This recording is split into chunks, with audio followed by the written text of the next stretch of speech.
Hello बच्चों, कैसे हो आप सब। मैं आशा करती हूँ आप सब बहुत ही अच्छे और स्वस्थ होंगे, है ना बच्चों।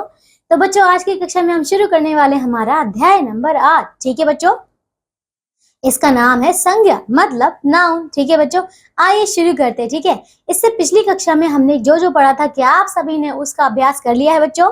मैं आशा करती हूँ कि हाँ, आप सभी ने बहुत अच्छे से उसका अभ्यास कर लिया होगा, है ना। चलिए तो शुरू करते हैं हमारा ये नया अध्याय। आइए, संज्ञा का शाब्दिक अर्थ है सम जमा ज्ञा। ठीक है, तो देखिए, अर्थात सम्यक ज्ञान कराने वाला। ठीक है, ब्रह्मांड में उपस्थित सभी जड़ चेतन का परिचय हमें संज्ञा के द्वारा ही प्राप्त होता है। हम जिस किसी का भी परिचय प्राप्त करना चाहते हैं, सर्वप्रथम उसका नाम ज्ञान ज्ञात करना होता है। ऐसा ही होता है ना बच्चों। अगर आप किसी सामने व्यक्ति से मिल रहे हैं तो सबसे पहले उसका परिचित करने के लिए, उसका परिचय जानने के लिए हमें उसका नाम जानना आवश्यक है ना। व्याकरण में नाम को ही हम संज्ञा कहते हैं। तो बच्चों समझ आ गया, चाहे किसी भी वस्तु का नाम हो, किसी व्यक्ति का नाम हो, किसी जंतु का नाम हो, कोई भी, तो वो क्या होगा, आपका संज्ञा। ठीक है, इसी प्रकार सभी जड़ चेतन के परिचय उनके नाम द्वारा ही ज्ञात हो पाते हैं। ठीक है, और संज्ञा इस दायित्व का सक्षम रूप से निर्वाह कर पाती है। ठीक है, चलिए बच्चों, अब संज्ञा की परिभाषा देखते हैं। देखिए, किसी प्राणी, वस्तु, गुण या भाव या स्थिति के नाम को संज्ञा कहते हैं। ठीक है, चलिए अब आगे देखिए बच्चों, और यहाँ पे कुछ हमें दिए गए उदाहरण, जैसे कि प्राणी के नाम क्या क्या है। गौतम, जवाहर, अकबर, घोड़ा, चेतक, स्त्री, पुरुष, बालक आदि। ठीक है, वस्तु का नाम देखिए, कुर्सी, मेज, मिठाई, जल, कपड़े, पत्थर आदि। ठीक है, स्थान देखिए, भारत, दिल्ली, रूस, हरिद्वार, विद्यालय, चिकित्सालय, मंदिर, मस्जिद, गली आदि। ठीक है, अगला देखिए, अब गुण, स्थिति का भाव द्वारा। गुण, स्थिति या भाव देखिए बच्चों, बचपन, जवानी, बुढ़ापा, बीमार, उदारता, कंजूसी आदि। ठीक है बच्चों, चलिए अब आगे देखते हैं। कुछ शब्द प्राणीवाचक एनिमेट होते हैं। ठीक है बच्चों, जैसे कि बालक, माता पिता, कुत्ता, घोड़ा आदि तथा कुछ अप्राणीवाचक इनएनिमेट होते हैं, जैसे कि देश, पर्वत, नदी, हवा, वन आदि। तो बच्चों समझ आया, कुछ यहाँ पे कैसे हैं आपके प्राणीवाचक हैं और कुछ कैसे हैं आपके अप्राणीवाचक है। ठीक है, चलिए आगे देखिए, इस प्रकार कुछ संज्ञाएं गणीय मतलब काउंटेबल होती हैं तथा कुछ अगणनीय होती है। ठीक है, मतलब अनकाउंटेबल होती हैं। ठीक है, जिन्हें गिना जा सकता है वे गणनीय तथा जिन्हें नहीं गिना जा सकता वे अगणनीय होती हैं। ठीक है, वे अगणनीय होती हैं। ठीक है बच्चों, देखिए अब बालक, माता पिता, कुत्ता, घोड़ा, देश आदि गणनीय संज्ञाएं हैं, इन्हें हम गिन सकते हैं। ठीक है, लेकिन जबकि हवा, अच्छाई, हरियाली, भलाई, बुराई आदि अगणनीय है। बच्चों देखिए, क्या आप मुझे बताइए, क्या आप अच्छाई को गिन सकते हैं? बताइए, नहीं गिन सकते ना। क्या आप हरियाली को गिन सकते हैं?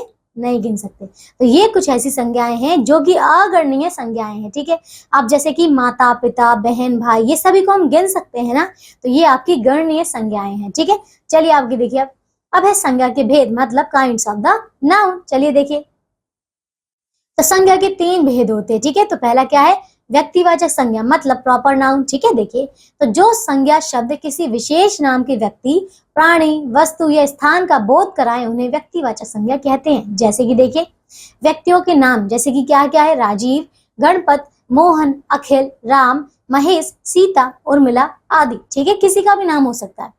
प्राणियों के नाम देखिए, कामधेनु, चेतक, महाराणा प्रताप का घोड़ा, है ना, फिर ऐरावत, इंद्र का हाथी। ठीक है, आदि। तो ये प्राणियों के नाम हो गए। अब वस्तुओं के नाम देखिए, जैसे कि गांडीव, ठीक है, कौन क्या था ये, अर्जुन का धनुष। 5 जन्य क्या था, एक शंख का नाम है 5 जन्य। ठीक है, आदि। फिर स्थानों के नाम देखिए, जैसे कि भारतवर्ष, दिल्ली, लखनऊ, नेपाल, अफगानिस्तान, अयोध्या आदि। ठीक है, इसके अतिरिक्त नदियों, समुद्रों, समाचार पत्रों, दिनों, वर्षों, पुस्तकों, पर्वतों आदि के नाम व्यक्तिवाचक संज्ञा होते हैं। तो बच्चों आपको समझ आया, ये सभी जो नाम है, ठीक है, ये क्या है, व्यक्तिवाचक संज्ञा है। अगला देखिए बच्चों, दूसरा अब है जातिवाचक संज्ञा मतलब कॉमन नाउन। ठीक है बच्चों, देखिए, जब कोई संज्ञा शब्द एक ही प्रकार के सभी प्राणियों, वस्तुओं तथा स्थानों आदि का बोध कराता है तो उनसे पूरी जाति का बोध होता है। ठीक है बच्चों, देखिए, इसलिए ऐसे संज्ञा शब्द जातिवाचक संज्ञा कहलाते हैं। ठीक है, जैसे कि देखिए, लड़का, स्त्री, पुरुष, कुत्ता, नगर, गांव, देश, पर्वत, नदी, अध्यापक, वर्ष, चिकित्सक आदि। बच्चों देखिए, अगर मैंने बोला लड़का, तो कौन सा लड़का, राम, श्याम, गणेश, सुरेश, मैंने किसी का नाम नहीं बोला है ना। तो लड़के में तो कोई भी लड़का आ सकता है ना, पूरी दुनिया के लड़के आ सकते हैं ना। तो इसीलिए ये क्या है, पूरी जाति को यहाँ पे बोध करा रहा है। ठीक है, दूसरा देखिए, अगर मैं स्त्री कहूँ, ठीक है, तो स्त्री में कौन सी स्त्री, ठीक है, किसी का मैंने नाम नहीं लिया, तो ये पूरी स्त्री जाति का बोध कराते हैं। ठीक है, इसी प्रकार कुत्ता, तो देखिए कुत्ता में कोई मैंने एक कुत्ते का नाम नहीं लिया, ठीक है, या मैंने कोई एक जाति का नाम नहीं लिया कि कुत्ता एक किसी जाति का, लेकिन आप देखिए कि कुत्ता जो है एक पूरी जाति का बोध करा रहा है। ठीक है बच्चों, इसीलिए इसको हम कहते हैं जातिवाचक संज्ञा। अब अगला देखिए बच्चों, तीसरा, ये है भाववाचक संज्ञा, मतलब एब्स्ट्रैक्ट नाउन। देखिए, जिन शब्दों से संज्ञा की गुण, दोष, भाव, अवस्था, स्थिति आदि का बोध होता है उन्हें भाववाचक संज्ञा कहते हैं। ठीक है, जैसे कि सुख, दुख, बचपन, जवानी, बुढ़ापा, मित्रता, शत्रुता, खटास, मिठास, गर्मी, सर्दी, चौड़ाई, लंबाई, ऊंचाई आदि। ठीक है बच्चों, चलिए, भाववाचक संज्ञाओं को देखा या छुआ नहीं जा सकता, इनका केवल अनुभव किया जा सकता है। तो बच्चों ये तो आपको पता है।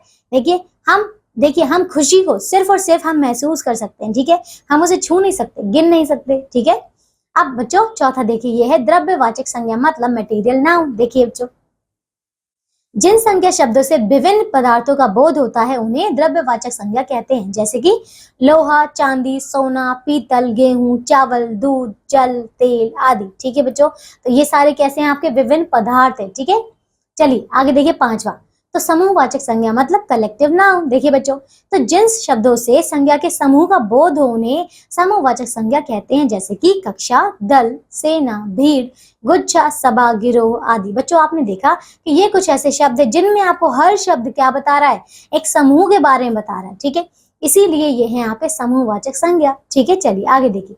तो बच्चों अब यहाँ पे कुछ विशेष बातें हैं, उनको भी हम एक बार देख लेते हैं। देखिए, पहली विशेष बात क्या है, देखिएगा, व्यक्तिवाचक और भाववाचक संज्ञाओं का जातिवाचक संज्ञा के रूप में प्रयोग। ठीक है, चलिए देखिए किस प्रकार होता है। तो व्यक्तिवाचक और भाववाचक संज्ञाएं एक वचन में प्रयुक्त होती हैं, किंतु जब विशेष स्थितियों, आवश्यकताओं अथवा रूढ़ियों के कारण उन्हें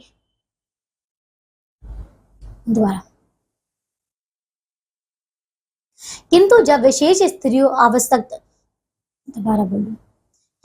विशेष स्थितियों आवश्यकताओं अथवा रूढ़ियों के कारण इन्हें एक व्यक्ति या भाव के लिए प्रयुक्त न करके किसी व्यक्ति, सामान्य या भाव सामान्य के लिए प्रयुक्त किया जाता है, तो वे जातिवाचक संज्ञाएं बन जाती हैं। ठीक है, उस समय वे ये बहुवचन भी हो सकती हैं। ठीक है, देखिए, तो बच्चों एक काम करते हैं, हम इन्हें उदाहरण से समझते हैं। ठीक है, देखिए बच्चों, पहला है कश्मीर सुंदरताओं की जन्मभूमि है। बच्चों देखिए, सुंदर क्या है, यहाँ पे क्या है सुंदर, बताइए। सुंदर एक प्रकार की क्या है, आपकी भाववाचक संज्ञा है। ठीक है, लेकिन हमने यहाँ पे देखिए इसका बहुवचन बना दिया है ना, कश्मीर सुंदरताओं की जन्मभूमि है। ठीक है बच्चों, तो समझ आ गया आप क्या है, और इसका हमने बहुवचन भी बना दिया।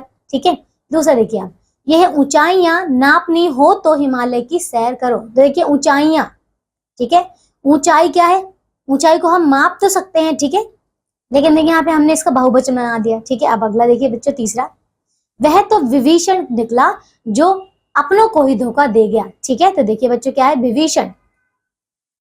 ठीक है बच्चों, चौथा देखिए, अब आज के भ्रष्ट समाज में हरिश्चंद्रों तथा दधीचियों को कहाँ ढूंढोगे। बच्चों देखिए यहाँ पे हरिश्चंद्र, देखिए हरिश्चंद्र तो एक नाम है। ठीक है, नाम का आप कह सकते हैं कि इसमें बहुवचन नहीं होना चाहिए, है ना, क्योंकि नाम तो एक ही होता है, लेकिन यहाँ पे हरिश्चंद्रों इन्होंने लगा दिया, क्योंकि आप देख रहे हैं यहाँ पे बच्चों, हमने यहाँ पे क्या किया है, व्यक्तिवाचक और भाववाचक को जातिवाचक के रूप में प्रयोग कर लिया है। ठीक है, चलिए बच्चों अब आगे देखिए।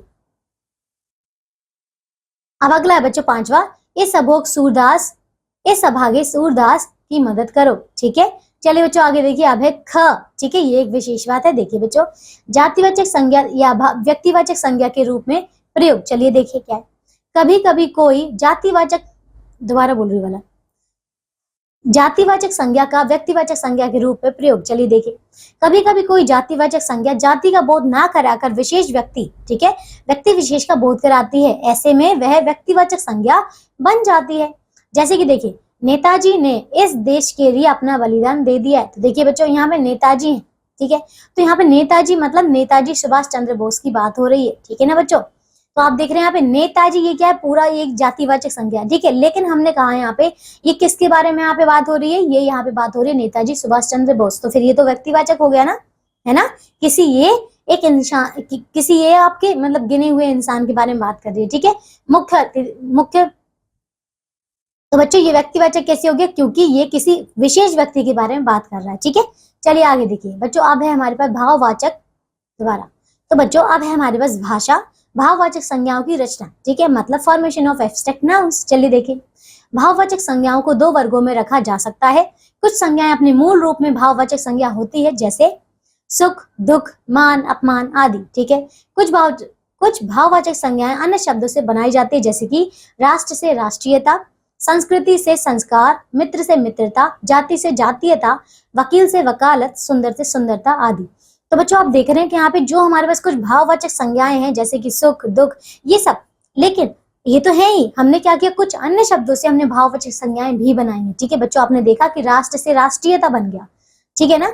चलिए बच्चों आगे देखिए, आप भाववाचक संज्ञाओं की रचना 5 प्रकार के शब्दों से होती है। तो चलिए देखिए बच्चों, किस प्रकार हम भाववाचक संज्ञाएं बना सकते हैं, ठीक है। देखिए, तो पहला है कि हम इसको जातिवाचक संज्ञाओं से बना सकते हैं, दूसरा सर्वनामों से बना सकते हैं, तीसरा विशेषणों से, चौथा क्रियाओं से, और पांचवा है अव्यय शब्दों से, ठीक है। चलिए देखिए, तो हम एक एक करके इन सभी जो इनके आपके फॉर्म, तो चलिए बच्चों हम एक एक करके सभी इनकी ये रचनाएं हैं देखते हैं, ठीक है। देखिए, पहला है आपका जातिवाचक संज्ञाओं से भाववाचक संज्ञा। देखिए, जातिवाचक संज्ञा शिक्षा, ठीक है, तो इससे भाववाचक संज्ञा क्या बनेगी, ये बनेगी शिक्षा, ठीक है। भाई से भाईचारा, मित्र से मित्रता, सेवक से सेवा, राष्ट्र से राष्ट्रीयता, बूढ़ा से बुढ़ापा, ठीक है। देव से देवत्व, माता से ममत्व, माता से मातृत्व, परिवार से पारिवारिक, बच्चा से बचपन, स्वामी से स्वामित्व, नेता से नेतृत्व, ठीक है बच्चों। चलिए अब देखिए दूसरा, सर्वनाम से भाववाचक संज्ञा। देखो बच्चों, तो सर्वनाम है अपना, तो इससे भाववाचक संज्ञा बनेगा अपनत्व, ठीक है।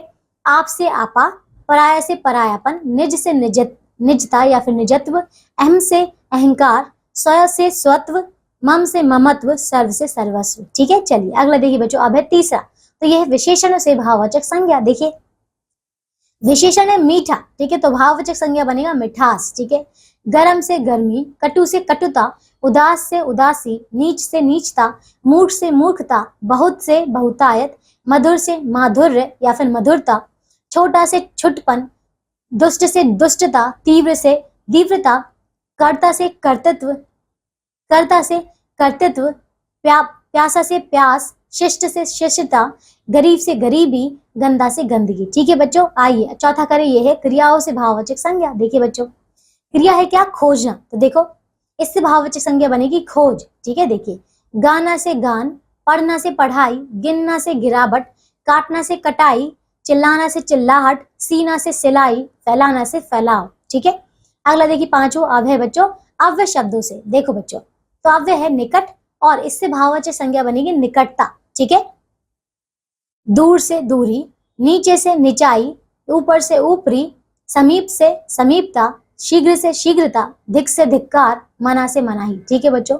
चलिए बच्चों, तो देखिए हमने यहाँ पे सभी प्रकार की संज्ञा कर ली है, हमने जातिवाचक, भाववाचक और हमारा व्यक्तिवाचक सभी को बहुत अच्छे से पढ़ लिया है, और भाववाचक को किस प्रकार बना सकते हैं हमने वो भी देख लिया, ठीक है। चलिए बच्चों, आइए अब हम करते हैं इसके अभ्यास के प्रश्न उत्तर। देखिए, तो इसमें क प्रश्न कौन सा है, अति लघु उत्तरीय प्रश्न। देखिए पहला क्या है, देखिए बच्चों पहला प्रश्न, संज्ञा के कितने भेद होते हैं, तो संज्ञा के कितने भेद होते हैं बच्चों, इसके 3 भेद होते हैं। कौन कौन से, जातिवाचक संज्ञा, व्यक्तिवाचक संज्ञा और भाववाचक संज्ञा, ठीक है। दूसरा देखिए, भाववाचक संज्ञाओं की रचना कितने प्रकार के शब्दों से की जाती है, तो 5 प्रकार के, ठीक है। तीसरा देखिए, जिन शब्दों से संज्ञा के समूह का बोध हो उन्हें क्या कहते हैं, बताइए, उन्हें समूहवाचक संज्ञा कहते हैं, ठीक है। देखिए बच्चों, लघु उत्तरीय प्रश्न, ठीक है। पहला देखिए, संज्ञा किसे कहते हैं, तो हमने देखा था बच्चों इसमें आएगी क्या, देखिए किसी भी व्यक्ति, वस्तु, स्थान या प्राणी या भाव के नाम को हम संज्ञा कहते हैं, ठीक है। दूसरा देखिए, संज्ञा के भेदों के नाम लिखिए, तो संज्ञा के कितने भेद होते हैं, 3, व्यक्तिवाचक, जातिवाचक और भाववाचक, ठीक है। तीसरा देखिए, व्यक्तिवाचक संज्ञा किसे कहते हैं, तो देखिए बच्चों हमने क्या देखा था कि जो संज्ञा हमें किसी विशेष व्यक्ति के नाम के बारे में बताती है उसी को हम क्या कहते हैं, व्यक्तिवाचक संज्ञा। जैसे कि सुरेश, ठीक है, सुभाष चंद्र बोस, ठीक है, नेताजी, नहीं नेताजी, ठीक है, कट कर देना। या फिर और क्या कह सकते हैं बताइए, जैसे कि किसी भी व्यक्ति के नाम, या फिर ताजमहल, आगरा, तो ये सभी क्या है, आपके व्यक्तिवाचक संज्ञाएं हैं, ठीक है। अगला देखिए बच्चों, अब दीर्घ उत्तरीय प्रश्न, ठीक है। पहला देखिए क्या है, व्यक्तिवाचक संज्ञा जातिवाचक संज्ञा कब बन जाती है? चलिए बच्चों, कब बन जाती है आइए देखते हैं। ठीक है, आइए देखिए, हमने यहाँ पे कुछ नियम पढ़े थे ना। तो देखिए बच्चों, क्या था, हमने व्यक्तिवाचक संज्ञा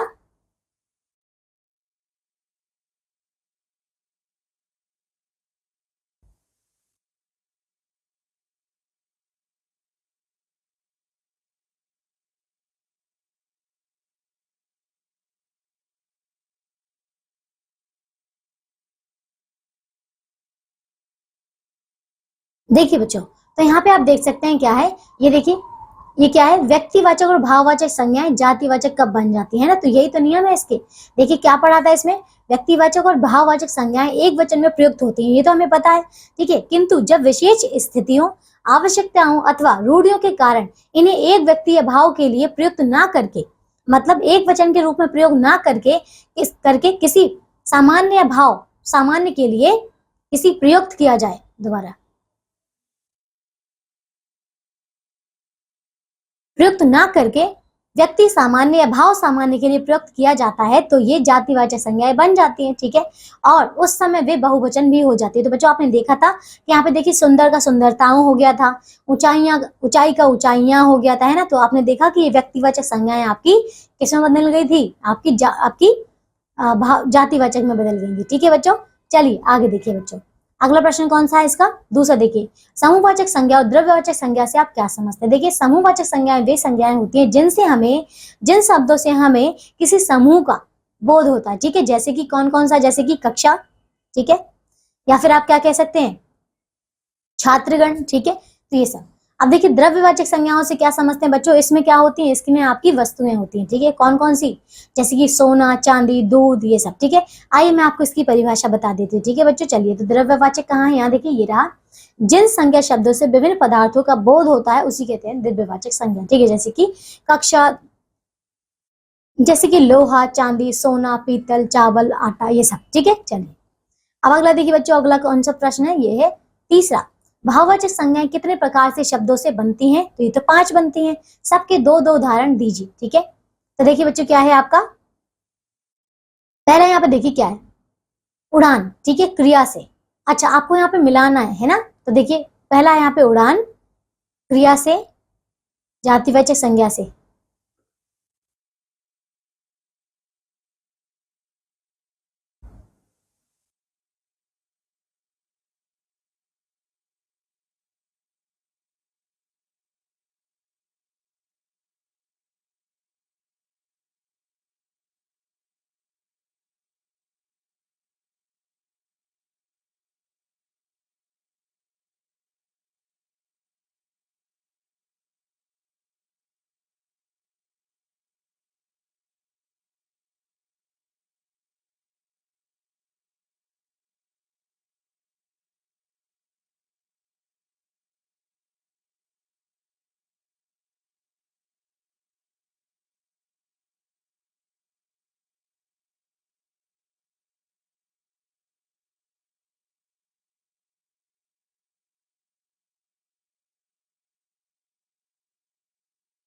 एक मिनट, हाँ।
बच्चों देखिए, यहाँ पे आपका जो पहला है उड़ान, ठीक है, तो क्रिया से क्या हो जाएगा इसका उड़ना, ठीक है, और जातिवाचक से क्या बन जाएगा देखिए, तो ये भी आपका उड़ना ही हो जाएगा, ठीक है। दूसरा देखिए, तो ये निजता, ठीक है, तो सर्वनाम से कैसे बनेगा बताइए बच्चों, इस वाले को कट कर देना, ठीक है। चलिए बच्चों, तीसरा जो प्रश्न है आपका, ठीक है, भाववाचक संज्ञाएं कितने प्रकार से बदलती हैं, बच्चों देखिए, तीसरा वाला जो प्रश्न है इसमें भाववाचक संज्ञाएं कितने प्रकार के शब्दों से बनती है, तो ये 5 प्रकार के शब्दों से, ठीक है। सबके दो दो उदाहरण दीजिए, ठीक है। तो देखिए, चलिए यहाँ पे मैं आपको दिखा देती हूँ, हमने यहाँ पे क्या पढ़ा था, देखिए यहाँ पे देखिए बच्चों, हमने सबसे पहले देखा था जातिवाचक से, ठीक है, तो कौन सा, जैसे कि शिक्षक, शिक्षा बन जाएगा, ऐसे भाई से भाईचारा बन जाएगा, ठीक है। अब देखिए सर्वनाम से कैसे बनेगा, जैसे कि अपना से अपनत्व, अपनत्व, और आप से आपा, ठीक है। विशेषणों से देखिए, मीठा से मिठास और गर्म से गर्मी, ठीक है। क्रिया से देखिए तो खोजना से खोज और गाना से गान, ठीक है। चलिए बच्चों आगे करिए, अब है आपका घ प्रश्न, ठीक है।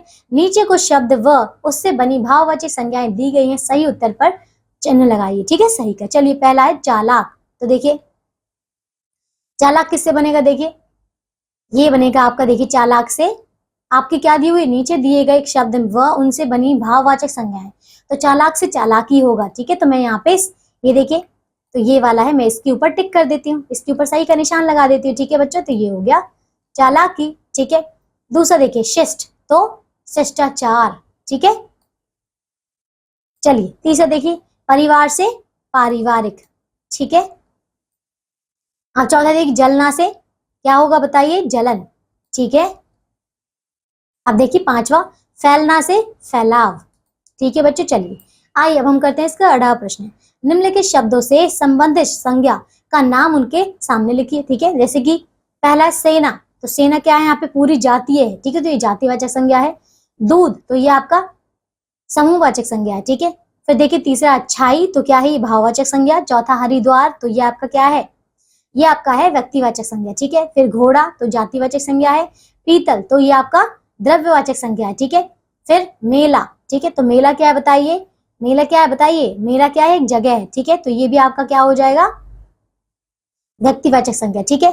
अब देखिए हिंसा, ठीक है, तो हिंसा क्या हो जाएगा, ये आपका भाववाचक संज्ञा है, ठीक है। चलिए अब इसका च प्रश्न देखिए, निम्नलिखित वाक्यों से व्यक्तिवाचक, भाववाचक तथा जातिवाचक संज्ञाएं छांटिए, ठीक है। देखिए तो क्या है यहाँ पे, पहला मैं पहले में से आपको बता रही हूँ, ठीक है, जैसे कि मुंबई, ये क्या है आपकी व्यक्तिवाचक संज्ञा है, ठीक है, ये व्यक्तिवाचक है। फिर देखिए बहुत सर्दी नहीं, सर्दी नहीं पड़ती, ठीक है, सर्दी क्या है, सर्दी भी आपकी क्या हो जाएगी, ये व्यक्तिवाचक संज्ञा ही हो जाएगी, ठीक है। अब देखिए इसलिए चाचा, चाचा क्या है यहाँ पे बताइए, ये कौन हो जाएंगे बताइए, चाचा ने कुर्ता पहने हुए हैं, ठीक है, तो कुर्ता क्या हो जाएगा, ये आपका क्या हो जाएगा बताइए, ये आपका हो जाएगा व्यक्तिवाचक संज्ञा, ठीक है, और चाचा ये भी, ठीक है। चलिए दूसरा देखिए, अच्छा पहनने, पहनना क्या है, ये आपका भाववाचक संज्ञा है, ठीक है। चलिए अब आगे देखिए, दूसरा देखो बच्चों, क्या यही भारतवर्ष है जिसका सपना गांधी और नेहरू ने देखा था, तो देखिए क्या यही भारतवर्ष है, देखिए भारतवर्ष क्या है, ये आपका व्यक्तिवाचक संज्ञा है, ठीक है, जिसका सपना, ठीक है, तो सपना क्या है यहाँ पे देखिए गांधी, गांधी तो यहाँ पे कौन सा, ये आपका जो था पहला, ये तो व्यक्तिवाचक हो गया, गांधी भी आपका क्या है यहाँ पे व्यक्तिवाचक है, और नेहरू भी क्या है आपका व्यक्तिवाचक है, ठीक है। चलिए अब देखा, देखिए सपना, सपना क्या हो सकता है, ये आपका जातिवाचक हो सकता है, ठीक है। तीसरा देखिए उनकी आंखों से आंसू टपक रहे थे, ठीक है, उनकी आंखों से, तो देखिए आंखों ये क्या है, ये आपका क्या हो सकता है बताइए, ये आपकी आंख जैसे ये है, तो ये आपका भाव नहीं, तो बच्चों ये हो जाएगा आपका व्यक्तिवाद, दोबारा बच्चों देखिए उनकी आंखों से आंसू टपक रहे थे, ठीक है, तो देखिए इसमें ये जो आंसू है, ठीक है, आंसू क्या है इसमें, आंसू है इसका भाववाचक, ठीक है, टपकना, ठीक है। चलिए आगे देखिए बच्चों, चौथा उदारता ने लोगों को महात्मा बना दिया, तो ये क्या उदारता, ये क्या है आपका भाववाचक है, ठीक है। लोगों को महात्मा, लोग यहाँ पे क्या है, लोग यहाँ पे क्या है जातिवाचक है, ठीक है, और महात्मा, महात्मा बना दिया, ठीक है, तो महात्मा क्या है, ये भी आपका क्या हो सकता है, ये आपकी पूरी जातिवाचक है, ठीक है, या फिर आप भाववाचक कह सकते हैं, ठीक है। दोबारा ये फोर्थ वाला दोबारा कर दी बच्चों, देखिए ये जो उदारता है क्या है, उदारता हो जाएगा भाववाचक, लोग हो जाएगा इसका जातिवाचक और महात्मा हो जाएगा क्या, ये हो जाएगा भाववाचक। ठीक है, चलिए 5वां देखिए, राजीव की सच्चाई ने सबको मोहित कर दिया है। ठीक है, तो देखिए राजीव ये क्या है यहाँ पे व्यक्तिवाचक है, सच्चाई ये क्या है आपका भाववाचक है, सबको मोहित कर दिया, तो मोहित कर दिया क्या है यहाँ पे, ये आपका भाववाचक है। ठीक है सब, चलिए बच्चों आइए हम इसका अगला प्रश्न करते हैं। 6 सही विकल्प चुनिए। देखिए पहला है संज्ञा के भेद होते कितने होते बताइए बच्चों, तो ये होते 3। ठीक है, अब देखिए दूसरा, मित्रता शब्द में संज्ञा है, बताइए कौन सी संज्ञा है मित्रता में, भाववाचक है। ठीक है, चलिए बच्चों तो आइए देखिए हमने ये पूरा अध्याय अच्छे से कर लिया है, सारी संज्ञाएं का ज्ञान। मैं आशा करती हूँ कि आप सभी को आप संज्ञा का ज्ञान बहुत अच्छे से हो गया होगा, है ना बच्चों। चलिए अब हम मिलेंगे एक नई कक्षा में ऐसे ही नए अध्याय के साथ, तब तक के लिए आप सब अपना ध्यान रखिए और स्वस्थ रहिए, बाय।